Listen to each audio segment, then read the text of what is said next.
A little while ago, I enlisted some help from a friend of mine in 3D printing an army by a creator called Mezgeik. He created some wicked looking kind of deep sea themed Nurgle Marines, and I immediately took to this army the moment I saw it.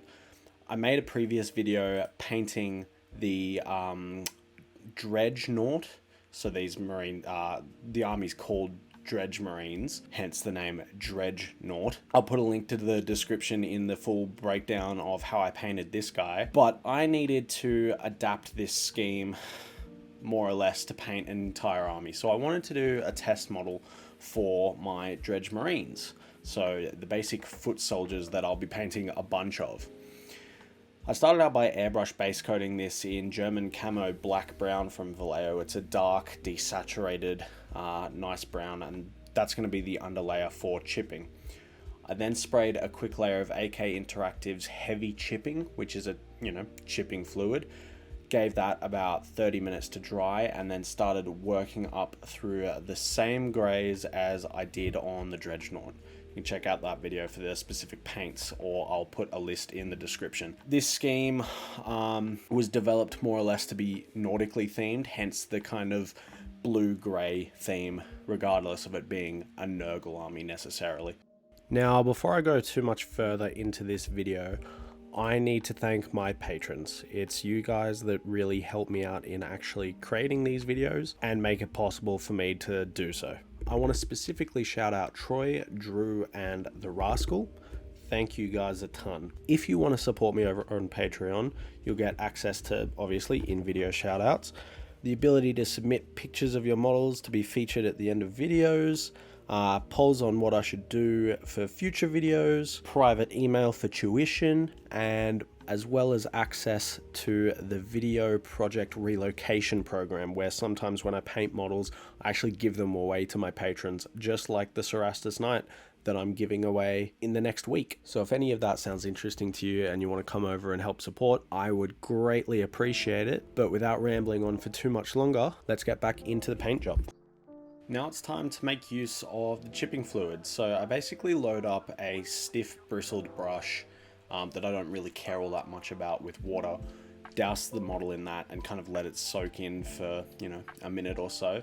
And then I go back and just aggressively rub at the paint, and you can see, not necessarily just on edges, but it's primarily going to be edges because that's kind of the most abrasive area, but it pulls away paint after activating the chipping fluid underneath when it soaks through the paint and gives a really nice, realistic weathered chipping look to it. I sealed that in and protected the paint and the chipping fluid from being reactivated with some gloss varnish, and I mixed together a concoction of AK Interactive's Winter Streaking Grime, which is the same as Streaking Grime, just a little bit greeny, which, I think fits this scheme really well, with Abteling's 502 Fast Dry Thinner, and then painted that all over the model.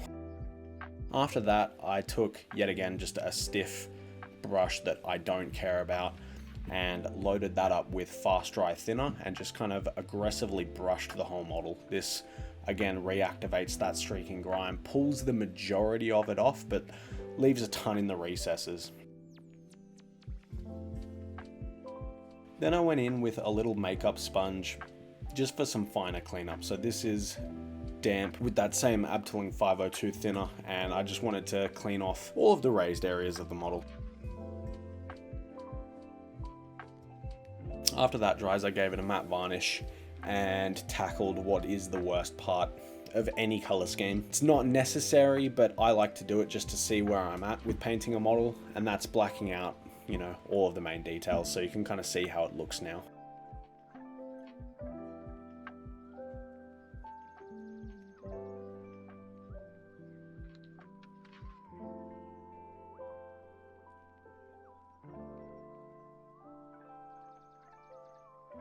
I don't want to put a ton of effort into these guys, so I've taken a brush that is just absolutely beat to hell and I don't care about. You can see just how rough it is, and I've got Vallejo Steel Grey, which, just a nice cool light grey, and I'm just kind of stipple tapping that around the edges, so highlighting while also kind of adding you know, scratches, chipping kind of look. I don't want clean highlights to this. Then just to build up the weapons, very simple. I use a soft makeup brush with just some Skaven Light Dinge, and then I gradually add white and just kind of airbrush. You can see in this step, I'm kind of targeting around that plasma coil because I am going to be doing some glow there.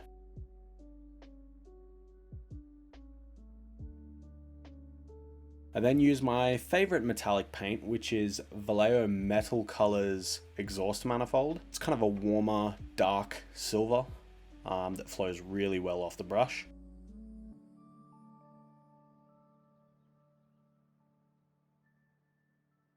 And then base coated all of the bronze areas with Scale 75's Decayed Bronze, which is my favorite base coat for any bronze or gold. I gave all of the metallics a quick wash with my concoction of 1:1:1 Airbrush Flow Improver, Agrax Earthshade from Games Workshop, and kind of, you know, black dip wash from Army Painter.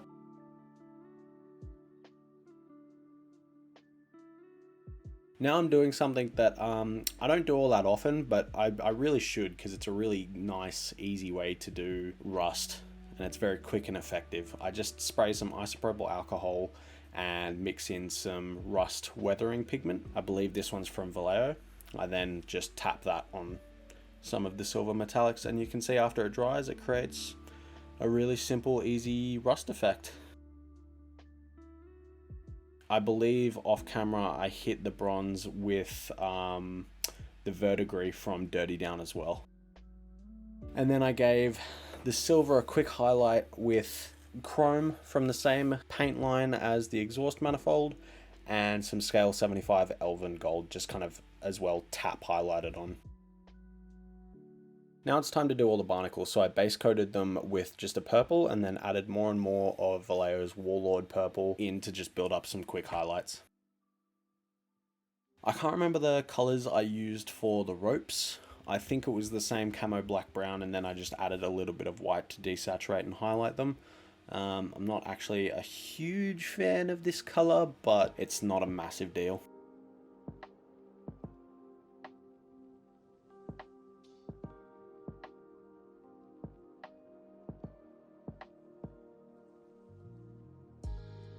I then used some Despair Green from Scale 75 and base coated these weird, I guess they're coral things on the arms. And then I just slowly added more and more Escorpina Green and just kind of really lazily wet blended them.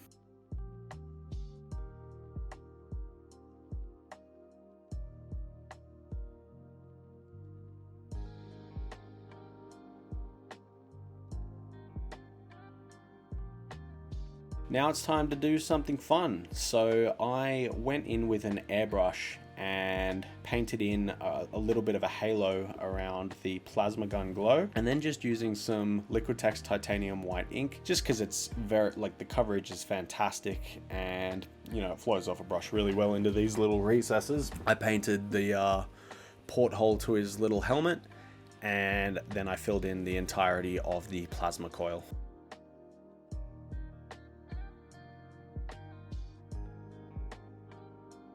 I gave the gun and the kind of the surrounding area around his face just some quick edge highlights with white.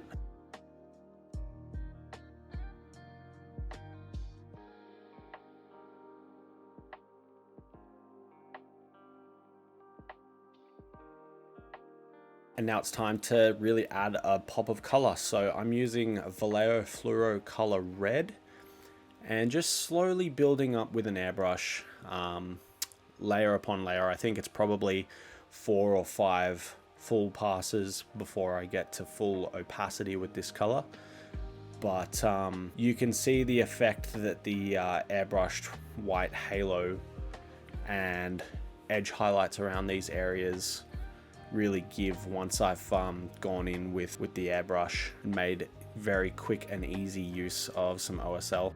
I then filled in just the central part of his helmet again with white ink, as well as the outer edges of the coil.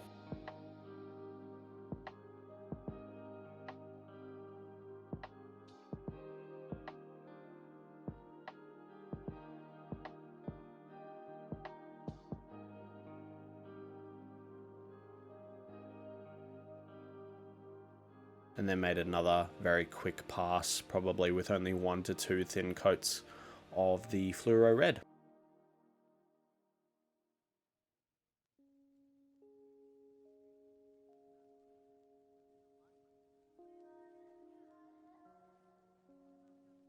I wanted to add even more contrast to the plasma coil, so I went in just with a dark red. I believe I'm using Games Workshop's Corn Red, and just using the side of the brush, painting sideways, same as any edge highlight, you know.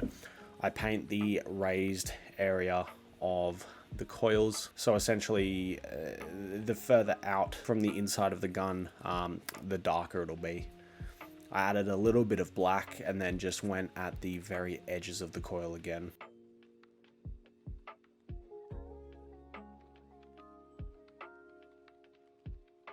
And then after painting the base, I also detailed how to do that in another video.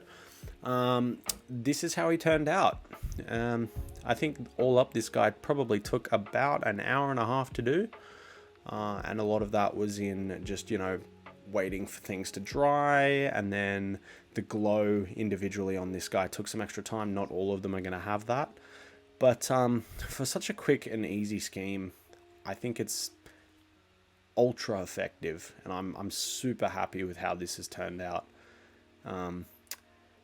It makes me really excited to actually go at painting a full force of these guys, so hopefully I'll get some time to do that, even if it's just between other projects. But anyway, hopefully you guys have learned something from this video.